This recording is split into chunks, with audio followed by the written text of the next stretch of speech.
Assalamualaikum warahmatullahi wabarakatuh. Bismillahirrahmanirrahim. Selamat sore kawan-kawan petani semuanya. Saat ini saya sedang berada di ketinggian di kaki Gunung Karang. Ketinggian di sini kurang lebih sekitar 700 mdpl.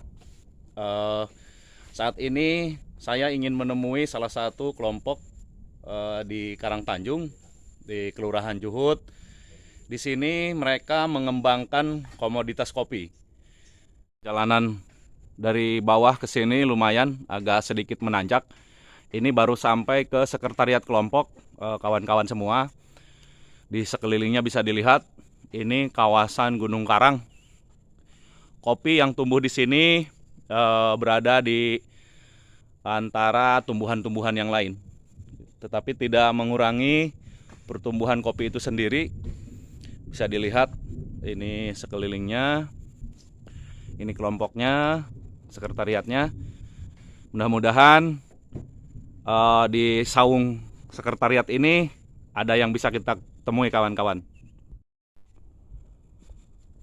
Wah, kebetulan nih. Assalamualaikum. Waalaikumsalam warahmatullahi wabarakatuh. Waduh. Ayo Pak, dapat Pak.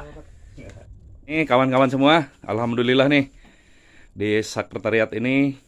Walaupun di atas gunung, tapi ada yang menunggu ini. Ini salah satu pengurus kelompok, bisa kita perkenalkan. Nih yang ini nih yang sudah tidak asing lagi nih. Sudah banyak muncul di media sosial nih.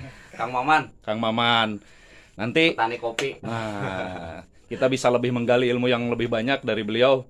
Beliau masih muda, tapi semangatnya, energinya untuk membangun kopi di Kelurahan Karangtanjung ini, di Kelurahan Juhut ini, di Kecamatan Karangtanjung, luar biasa. Amin. Bismillahirrahmanirrahim nih, kawan-kawan. Yuk, yang mau menggali ilmunya dari Kang Maman, dari para anggota kelompok tani di sini, saat ini nih, saat yang tepat nih, cuaca mendukung. Dingin-dingin gimana gitu kalau di atas gunung. Segar. Dingin-dingin segar. Jadi kita mulai saja ya kawan-kawan. Kita coba gali ilmunya dari Kang Maman. Silakan Kang Maman memperkenalkan diri. Assalamualaikum warahmatullahi wabarakatuh. Perkenalkan, ini di saung kelompok petani Citaman, kami Kang Maman. Mudah-mudahan hari ini menjadi satu keberkahan ya. Kita Amin. bisa bersilaturahim dengan Pak Nunu hari ini kunjungannya. Mudah-mudahan diberkahi, diridhoi, apa yang ditujukan bisa terkabul. Amin. Sebenarnya mah bukan ahli ataupun saya sebagai seorang guru, tapi ini kita berbagi aja, share. Mudah-mudahan ini menjadi salah satu apa yang bermanfaat bagi teman-teman ataupun masyarakat sekitar, jadi percontohan untuk mengelola kopi. Kang Maman, kalau posisinya di kelompok tani ini sebagai apa ya?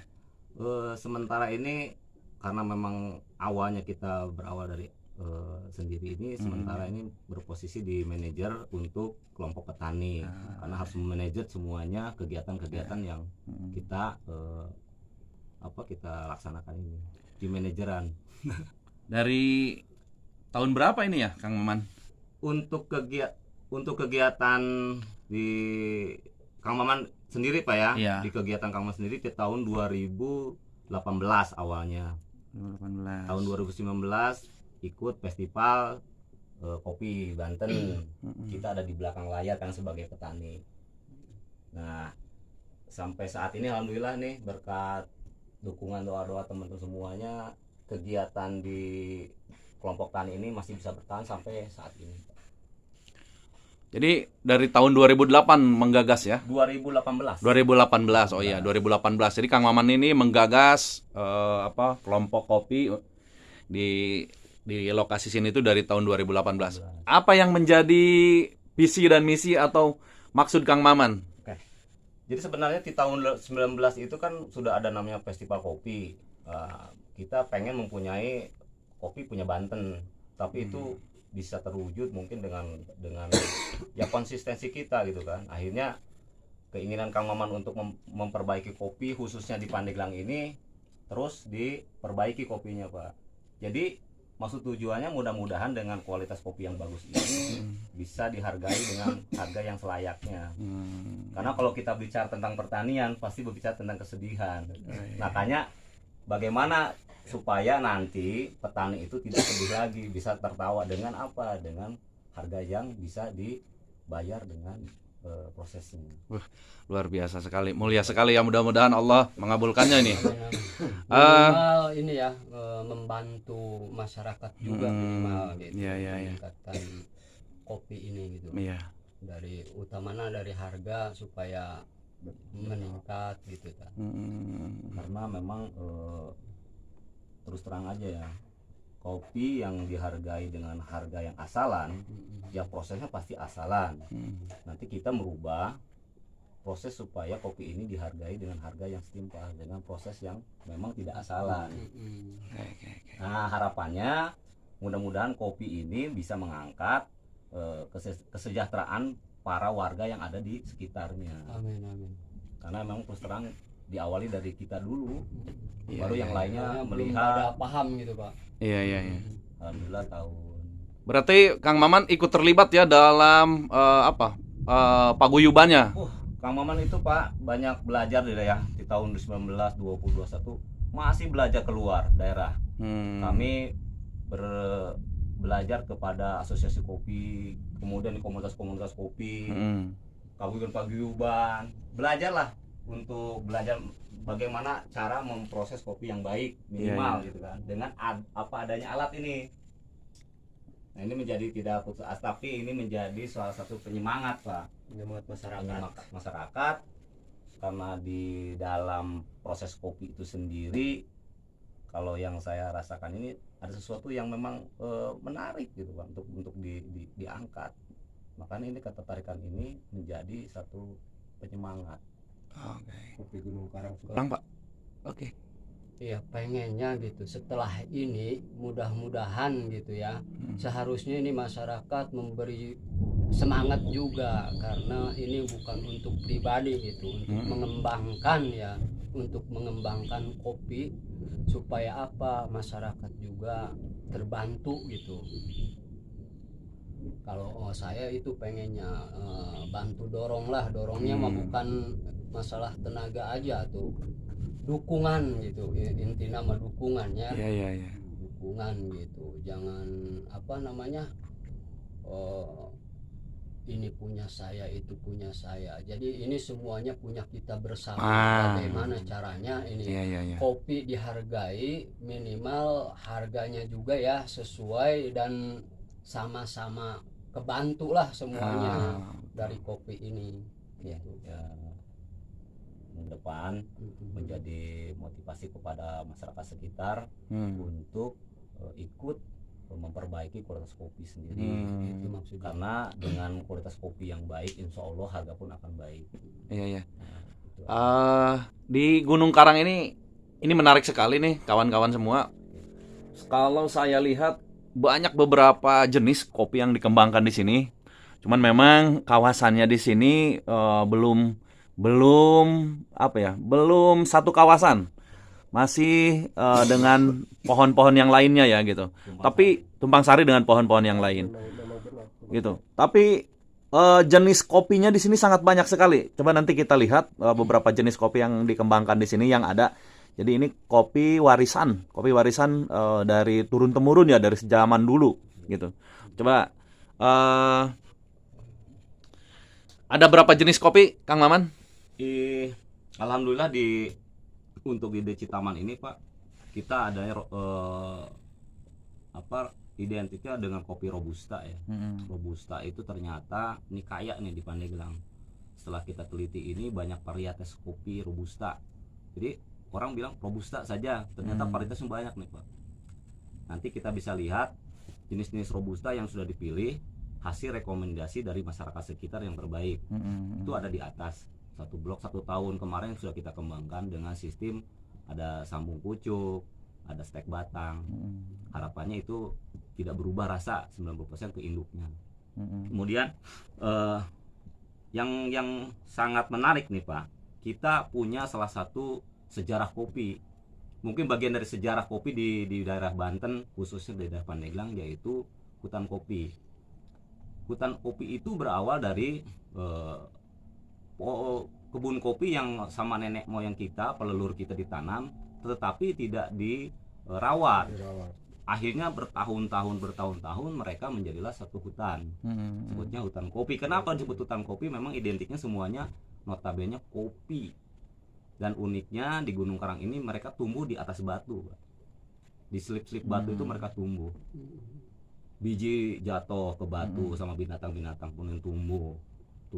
Akhirnya menjadi salah satu hutan kopi. Itu menjadi nilai sejarah yang memang itu menjadi bagian dari, menurut Kang Maman ya, inilah senjata buat Pandeglang, karena belum tentu mereka punya hutan kopi.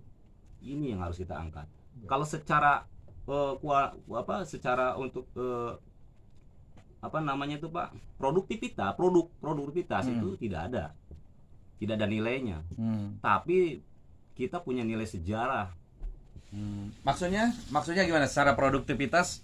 Ya secara untuk panennya itu tidak ada hasilnya, sedikit. Sedikit. Kalau bicara untuk produktivitas ini harus baru, ya kita tanam yang baru saja. Tanam yang baru. Tapi yang ini punya nilai yang lebih dari produktif sebenarnya, nilai sejarahnya yang luas. Oh ya. Jadi kaitan dengan itu kaitan dengan produksi tadi. Iya. Jadi kalau hutan kopi sebenarnya secara produksi, secara produktivitas kurang menghasilkan. Sedikit gitu kan ya, gitu. Tetapi nilai sejarahnya yang lebih produktif kan. Nah, kemarin ada teman-teman, kita perbaharui. Kalau saya jelas menolak keras untuk diperbaharui. Saya tidak mau waktu itu suruh dipangkas ataupun dipendekkan katanya kan. Mending tanam yang baru saja. Jadi hutan kopinya tetap kita lindungi, dilestarikan. Sementara ini kelompok punya maksud ingin mengembangkan dengan membuka lahan kopi yang baru gitu ya. Tapi tidak merusak yang sudah ada. Ini kita lestarikan karena inilah modal untuk kelompok tani. Waktunya bukan setahun 2 tahun, ini sudah ratusan tahun. Dipangkas sekaligus ya habis. Tidak punya sejarah lagi kopi di Banten. Makanya ini Kang Maman selama 2018 sampai saat ini saya selalu menjaga dan memberikan teman para petani, ini Pak jangan dipotong ya, jangan dipotong. Kenapa? Ini punya nilai sejarah Pak. Nah mudah-mudahan dengan contoh yang di sini ini Pak, untuk mengolah kopinya kita siapkan lahan-lahannya. Dan bibit-bibit kopi yang ada di atas itu hasil rekomendasi bapak-bapak ini sendiri. Nih Kang Maman kopinya bagus ya. Ya Kang Maman kopinya bagus ya, kadia ku saya ditanam di salah satu tempat. Jadi tadi ada berapa jenis Pak kopi yang ada di sini? Robusta. Ini kalau kopi itu kan ada Arabica, Robusta, Liberica, Excelsa, ada 4. Itu yang ada di sini ada 4. Di sini baru ada sekitar 1, 2, 3, 4. 4-4-nya ada Pak. 4-4-nya ada. Ini luar biasa deh. Di Gunung Karang udah punya. Padahal tidak ada yang bawa tadinya ya? Tidak ada. Itu warisan itu ya, warisan leluhur itu. Satu, kita masih punya Liberica. Kedua Excelsa. Kemudian kita Robusta, Arabica. Dari sisa-sisa itu kita kembangbiakan dikembangkan lagi. Dikembangkan lagi. Kita ambil bijinya, kita kembangkan dari mana nih? Jadi tetap dari hutan kopi itu diambil sumbernya ya. Iya. Makanya sampai saat ini alhamdulillah ada beberapa pohon kopi yang sudah mulai bagus Pak. Ternyata bagus, nggak usah ditebang juga bagus. Tanam, kita stek batang, dan hasilnya luar biasa. Kang Maman, kalau kaitan dengan kelompok yang ada di sini gimana tuh? Perkembangannya berawal dari paguyuban di tahun 2018. Kita mulai membentuk kelompok petani di 2019. Tapi ini belum berjalan. Tapi untuk kelompok tani sendiri maksudnya belum ada ketertarikan, tapi kita sudah mengupayakan ini membuat SK dulu. Jadi susah gitu ngajak masyarakat di sini untuk berkelompok gitu ya. Tapi kita sudah persiapkan, artinya untuk SK ini kita persiapkan sebagai bentuk dari legalitas kita Legalitas, untuk kegiatan oke, ini. iya, Waktu iya. itu dipertanyakan kapan sih? Nah, 2019 Pak kita buat. Heeh. Nah, baru sudah mulai terbentuk ramenya ini di tahun 2020 2021. 2021. Alhamdulillah sudah ada kegiatan. Nah, Jadi 19 itu awal Pak ya. Awal berdiri. jadi ini kegiatannya di sini masih swadaya. Swadaya nih kawan-kawan semua ya. Swadaya. Swadaya ini belum tersentuh oleh kegiatan-kegiatan di pemerintahan. Jadi mereka kalaupun berjalan secara swadaya, tetapi memang semangatnya yang luar biasa. Makanya saya sangat tertarik sekali nih gitu. Tertarik sekali. Jumlah anggota kemarin tuh yang ada di kelompok kemarin Kemarin secara tertulis Pak ya, Ya, itu sekitar ada antara 50. ya, Tapi yang sudah masih kiri kanannya sampai 100 lebih Pak. 100. Sebenarnya targetnya hampir 300 Pak ya, sampai ke Kadu Engang. sampai ke Kadu Engang. Tapi belum terdata karena Iya, iya. keterbatasan jarak kita ya, Ah. jarak kegiatan itu baru sekitar 100 kurang lebih. Jadi Kang Maman ini punya semangat yang luar biasa. Jadi bukan hanya dikembangkan di areanya sendiri di sekitar rumahnya di sebelah. Kampung Sanim, tetapi Kadukupa. ke mana? Ke Kadukupa. kelurahan yang lain pun, ke Kecamatan Cadasari, Kadu Engang gitu kan, Pasir Putih. Dia memang rencananya ingin menggagas juga ke sana. Ya mudah-mudahan tercapai. Udah masuk ya? Sudah masuk Pak. Oh iya iya iya. Cuma belum Kado Engang mentos. Oke. sudah mulai mereka istilahnya mau Udah untuk bersatu, bergabung gitu kan. bergabung. Karena keterbatasan waktu saja kan Pak ya. Jadi mungkin Ah. ada Pak RT yang mulai backup kan gitu, untuk wilayah yang paling jauh. Kan tadi tuh mereka awalnya tidak tertarik lah untuk diajak bergabung berkelompok. Ada trik-trik dari Kang Maman atau dari Pak RT sendiri, misalkan gimana caranya biar si masyarakat yang ada di kawasan Gunung Karang ini bisa ikut bergabung di kelompok gitu. Ada triknya mah trik Kang Maman. Oh gitu. Abdi mah tadinya sekolah gitu dengan Ah, Kang Maman. Abdi disebarkan nih ke masyarakat. Oh, gitu. Jadi Cara apa? salah satu triknya memang ini kalau dibicarakan sedih Pak ya sebenarnya Pak ya. Sedih kalau triknya ini. Nah, Memang proses ini mau nggak mau, suka tidak suka harus saya lakukan. iya. Artinya saya akan membeli dulu harga kopi dengan harga tinggi ke para petani. Tapi saya akan jual sebenarnya rugi Pak. Karena tidak sepadan dengan saya beli. Iya. Jadi tenaga, biaya saya habis sebenarnya mah untuk membeli kopi-kopi yang notanya masih asalan. Oh, iya, iya. Tapi akan saya ceritakan kepada petani bahwa kopi ini bagus, gitu Pak. Ini kopi ini bagus. Kalau diolah loh, harganya akan lebih tinggi. Tapi sebenarnya kopinya ini belum bagus. Tapi untuk menyemangati petani untuk menanam kopi, kasih triknya saya beli mahal dan saya harus bagaimana Pak? Akhirnya saya berpikir, ini kopi harus saya olah. Nggak, artinya maksudnya tadi kopinya belum bagus itu karena Karena masih proses asalan. pengolahan mereka masih asalan. Masih tradisional. Asal-asalan. Iya, iya. Dengan ya kopi biasa lah. Bukan berarti kualitas kopi yang dihasilkan jelek ya, bukan ya? Bukan. Tapi karena proses pengolahan mereka ya. yang asalan. Oh, yang Dan memang asalan. tidak masuk standar kopi di Ah, atas rata-rata. Iya. Kang Maman punya kopi yang di atas rata-rata, Iya. tapi teman-teman petani ini harus disamakan dulu. Bagaimana untuk menyamakan harga ini? Berarti Kang Maman harus memprosesnya sendiri, Pak. Oke. Jadi saya pilih lagi supaya bisa menutupi biaya beli ke petani yang mahal. Kenapa? Karena kopinya saya udah punya sendiri kelas pangsa pasarnya gitu kan, yang mau bagus. Tapi tidak masuk ke kelas ini. Tapi bagaimana ini juga bisa terjual? Akhirnya kita buat kopi yang reguler, yang kopi standar. Jadi ternyata kita beli di petani dengan harga 25.000 per kilo dan di pasar bisa 17, kita beli 25. Ini kan sungguh luar biasa. Mereka tertarik berlomba-lomba untuk memproses kopi. Dan tidak sedikit mereka kita ajak, kita suguhin kopi Bapak nih yang bagus. Padahal kopi ini kopi kita yang Kopi diproses yang diprosesnya kopi yang bagus. Iya, iya. Cobain loh Pak. Tapi memang sumbernya dari sini kan? Sumbernya dari sini. Iya, Ini iya. supaya dicobain bahwa kopi yang sudah diproses dengan baik, ini loh rasanya. Hasilnya Ini loh. Ah. Akhirnya bapak-bapak enak ya, ini enak Kang Maman ya. Ya udah kita beli mahal Pak. Gitu. Dan akhirnya mereka mulai mau menanam kopi dan datang saat panen belajar. Ayo begini Pak, begini. Ngolah, Pak. belajar ngolah. Iya. Nah, alhamdulillah Pak, kopi ini saya pernah berapa kali ikut festival kan ya Pak di Nusantara bahwa kemarin sudah punya nilai-nilai yang memang untuk rekomendasi para petani nanti dari besok. Oh, jadi Kang Maman nih hasil kopinya sudah dibawa keluar nih? Sudah Pak, kemarin di festivalin di Nusantara, di Kopi Nusantara Kopi masuk. Nusantara. Alhamdulillah, walaupun dengan berjibaku dari komunitas Pak yang dorong ya. Iya. Jadi Kang Maman ini selain aktif di hutan juga nih ya, juga di kota juga dia aktif nih. Aktif. Dia punya paguyuban ya, paguyuban Di Asosiasi Kopi Indonesia. Asosiasi Kopi Indonesia kawan-kawan. Ya. Kang Maman juga belajar di situ, banyak belajar. Hmm. Banyak belajar tentang proses kopi yang dihilirnya Pak ya. Ya. Walaupun di sana kami sebagai anak anak paling bontot ya, tapi itu mereka mulai support loh Pak di luar biasa di Indonesia itu ya. Ternyata tidak ada persaingan di kopi, malah mereka pengen ngangkat Kang Maman nih gitu kan kopinya, karena dilihat masih sendiri katanya gitu kan. Belum ada apa-apa, belum ada ini, tapi mereka akhirnya support Pak. Dengan apa supportnya? Alhamdulillah dengan ilmu mereka share Pak. Tidak terbatas mereka. Kang Maman mau belajar apa? Mau proses apa, mau disangrai apa, mau di kopinya, mereka dengan sukarela tanpa biaya.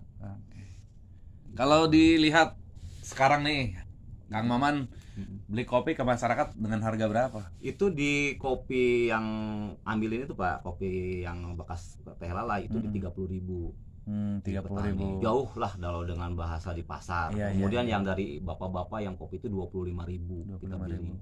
Ada syaratnya itu kopinya yang dibeli? Tanpa syarat kalau dari sana biarin dulu. Karena apa? Karena kopi saya beli itu kita ambil yang asalan dulu. Tapi setelah mereka pengen kopi yang harga 50.000, saya kasih syarat. Harus petik merah loh. Mantap. Mau nggak? Iya. Bapak saya beli 50.000 karena saya bisa jual di harga 75.000 per kilo.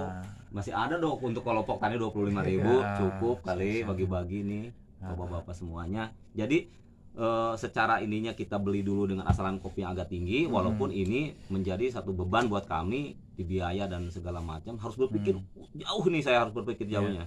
Bagaimana kalau tidak rugi ataupun tidak balik modal. Alhamdulillah Pak, dengan tadi proses yang tadi bisa tercukupi. Akhirnya kita ajak, mau nggak dengan harga yang segini? Berapa? 50.000. Saya tawarin, mau. Yuk, kopinya harus batik merah loh. Dan Kang Maman tidak percaya, harus ngelihat kopinya. Jadi kita kontrol ke tempatnya mana yang mau dijual kopi yang 50.000 ini.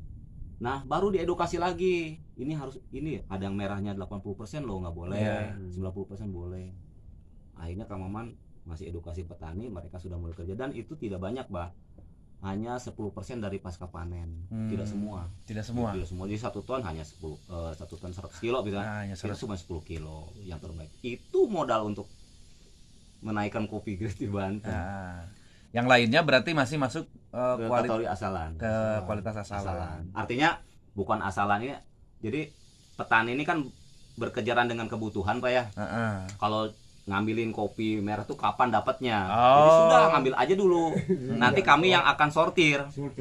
Iya. Kelompok kami yang akan sortir. Jadi ibu-ibu mengambil biar dapat duit, bagaimana hari ini bisa makan. Tapi di kita mulai disortir sama petani. Disortir lagi. Ibu-ibu, anak-anak kita kasih uang jajan, mereka sortir. Ini yang terbaik, baru kita pisahkan lokasi penyau ini. Biasanya itu dipisah lokasi yang lain, tidak boleh tercampur. Kenapa? Ini menjadi salah satu kopi andalan di Kabupaten Pandeglang. Tadi itu Kang Maman, artinya masih ada peluang untuk bisa kita mengambil hasil panen dari petani yang kualitasnya kualitas bagus ya, dengan cara panen 100% kopi merahnya kan gitu. Cuman pada saat ini memang kendalanya di petani itu kalau disebutkan Kang Maman tadi, bahwa kebutuhan yang mendesak dari petani kopi itu sendiri tidak bisa tidak bisa ditanggulangi dulu oleh kelompok ya gitu ya. Artinya kalau misalkan kopinya sudah sedikit bisa dipanen karena kebutuhan, jadi masih dipanen gitu ya. Gitu. Jadi makanya tadi dari itu hanya 10%-nya paling yang bisa dijadikan proses dengan kualitas yang bagus, tidak kualitas asalan gitu. Mudah-mudahan kedepannya Kang Maman ya, semua petani bisa panen dengan sesuai permintaan pasar kita. Iya, iya. Artinya kan harga kan jauh lebih tinggi. Jauh lebih tinggi. Cuman ini PR Kang Maman nanti harus dipikirkan gimana caranya untuk menanggulangi kebutuhan petani itu sendiri Bahkan sebelum Kang Maman, panen. gini Pak, kedepannya nih harapan Kang Maman ini, petani bukan hanya menjual biji kopinya. Kang Maman pengen petani itu bisa mengolah biji kopi sampai dengan bubuk kopinya. Berarti itu meningkatkan artinya kesejahteraan mereka. Jadi kita ajarin aja cara bikin kopi, minimal dia nggak beli kopi deh, minum kopi sendiri deh gitu minimal. Dan ini Pak, satu lagi, kalau bicara di pasca panen Gunung Karang ini unik loh Pak, unik dengan yang lain. Mereka punya argumen begini kalau di kita berbeda. Robusta itu dia akan merah serempak Pak sebenarnya. Beda dengan Arabica, dia memang harus satu-satu. Arabica disebutnya orang lima ruwet cina apanya. Ruwet embung cina. Naon barodemna hiji-hiji. Tapi Robusta kalau memang panennya Pak sabar, dia akan dapat banyak merahnya Pak. Bret diambil. Nah, sebenarnya itu sudah mulai banyak Pak. Kalau kita sortir mah hasil yang merahnya itu. Cuma merah itu ada 100%, ada 20%, 70%, yang merah itu dipilah lagi Pak, dipilah lagi, kelas-kelasnya berbeda. Satu lagi yang memang unik di sini, kenapa kenapa petani tidak mau mengambil kopi merah? Nggak kebagian Pak di sini mah. Lalai. Jadi nggak bakal makan petani di sini kalau nunggu merah. Kata yang di sana, Pak petik merah, nyasok petik merah, ayeuna sore berem peting eueuh. Udah duluan sama tuan rumah di sini. Ini yang punya tuan rumahnya, yang punya di sini mau ambil makan dia. Tapi sebenarnya Pak, ini menjadi salah satu nilai paling mahal menurut Kang Maman. Karena kopi yang dipanen sama binatang ini kualitas kopi yang memang kopi terbaik. Yang 100% kopi itu merah. Mereka hanya biji kulitnya saja yang dimakan, bijinya dibuang. Kalau petani perlu apa? Biji kan? Berarti nanti petani harus nyari dong, Kang Maman kemana-mana. Buangan itu. Oke. Sekilas kita berpikir bahwa kopi lalai itu dibuang kemana-mana. Unik loh Pak di Gunung Karang itu. Ada satu pohon besar. Mereka akan kumpulkan ibaratnya WC lah, jamban umum. Jadi kopi di mana-mana diambilin, dibuangin di satu pohon. Pak. Jadi ngumpul di situ Pak, si kopi itu. Jadi masyarakat tinggal ngambil saja di bawah. Dan emang kopi ini tidak mau diambil sama bapak-bapak ini nih. Ada gengsinya Pak. Yang manennya itu ibu-ibu. Makanya saya bentuk kelompok kopi lalai. Sekarang itu Pak. Anggotanya ibu-ibu semua. Jadi kalau bicara data kelompok petani kopi lalai, ada Pak Kang Maman punya. Karena itu kopi-kopi terbaik. Itu kopi-kopi yang paling di festivalin mahal dan sudah alhamdulillah nanti ada kelompok. Jadi kawan-kawan semua ternyata tekniknya ini Kang Maman sudah jauh lebih ke depan berpikirnya.